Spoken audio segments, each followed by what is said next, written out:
Excellency Nguyen Xuan Phuc, Prime Minister of Vietnam, Your Majesty, Excellencies. Let me first and foremost express my sincere thanks to all my colleagues, heads of governments of ASEAN, for your congratulatory messages on my assumption to the office of the Prime Minister of Malaysia. Thank you. Our meeting today could not be at a more crucial time. Nations across the globe are facing an unprecedented pandemic, and we in ASEAN are not excluded from the dangers of COVID-19. As governments, we are confronting a combination of a health and economic crisis head-on.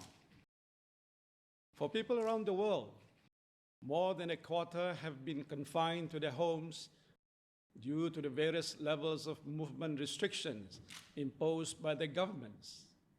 Borders and airports are closed, businesses are shut, and schools have been cancelled. This is a new normal we must get used to.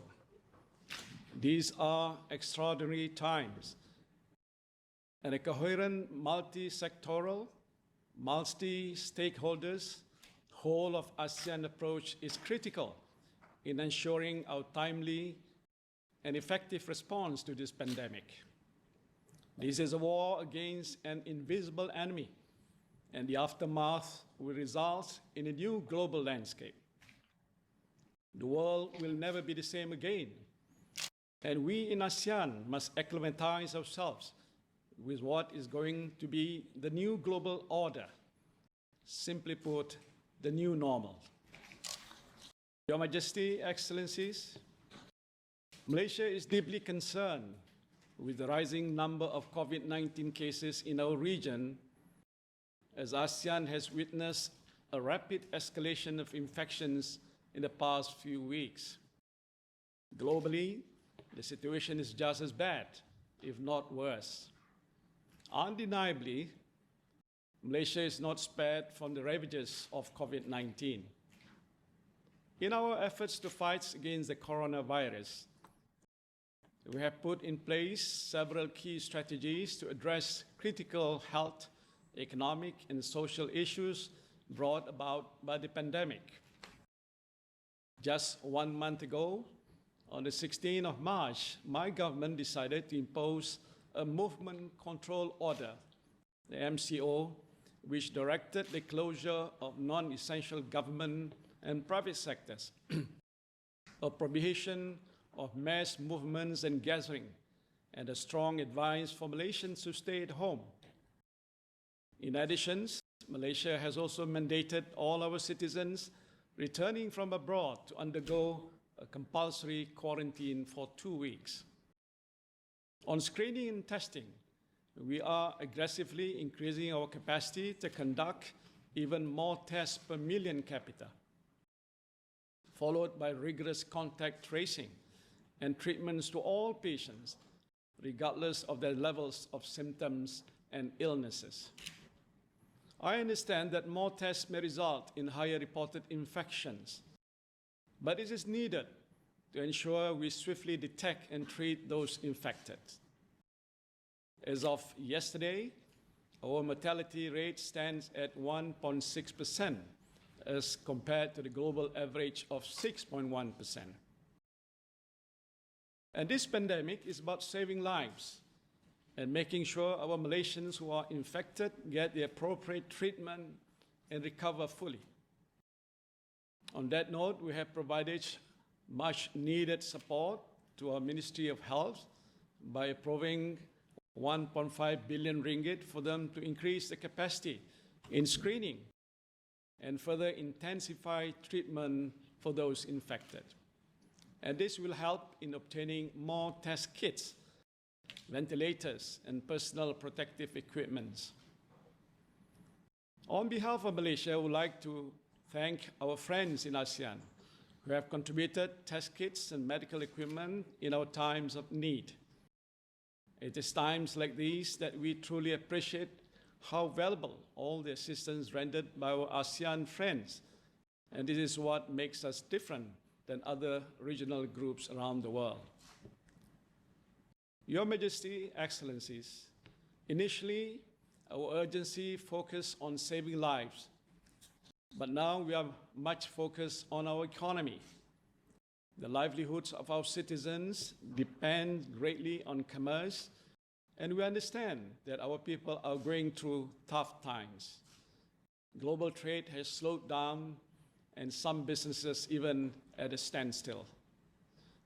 Resources are being stretched, and our governments need to help those most in need.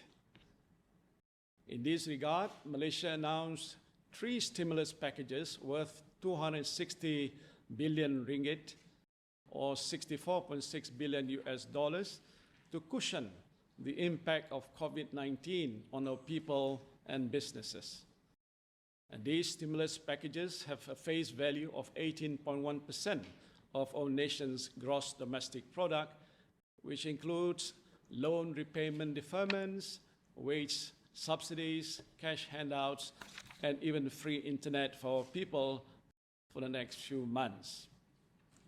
However, these strategies will only assist Malaysia in getting through this period of fighting COVID-19. There needs to be a regional post-pandemic recovery plan, and Malaysia cannot do this alone. Your Majesty, Excellencies, in every crisis lies an opportunity, and Malaysia foresees that ASEAN as a regional bloc must work together post-COVID-19.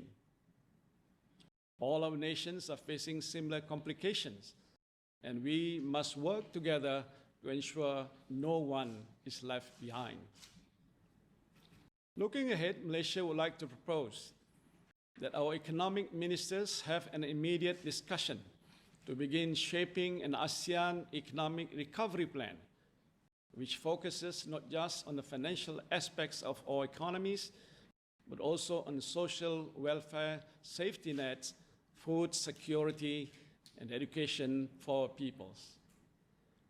The ASEAN Economic Recovery Plan must include measures we as a region will undertake to address issues directly faced by our more than 600 million citizens, to preserve supply chain connectivity, the smooth flow of essential medical, food, and essential supplies, and ensure critical infrastructure for trade and trading routes via air, land, and sea are preserved and remain open.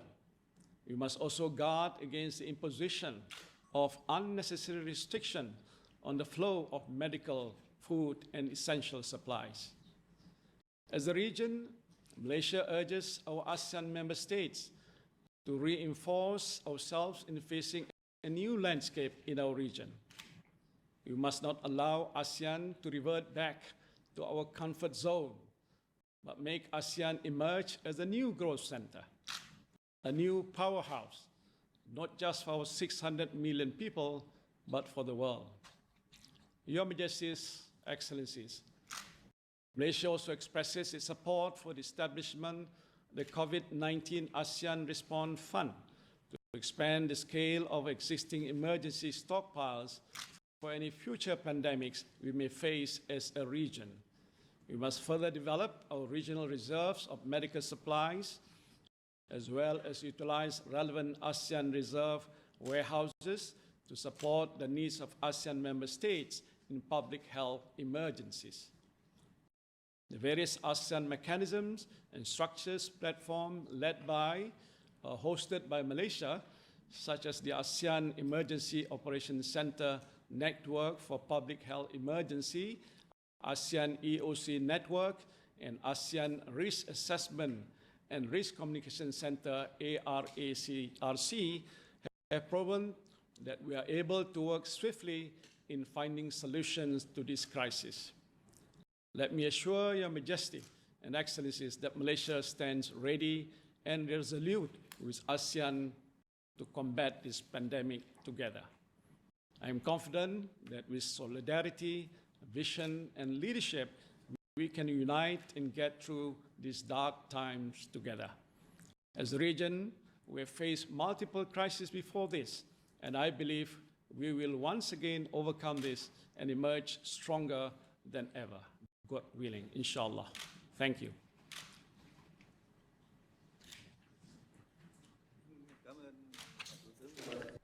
Thank you, Prime Minister. And next, I would like to invite State Councillor Myanmar,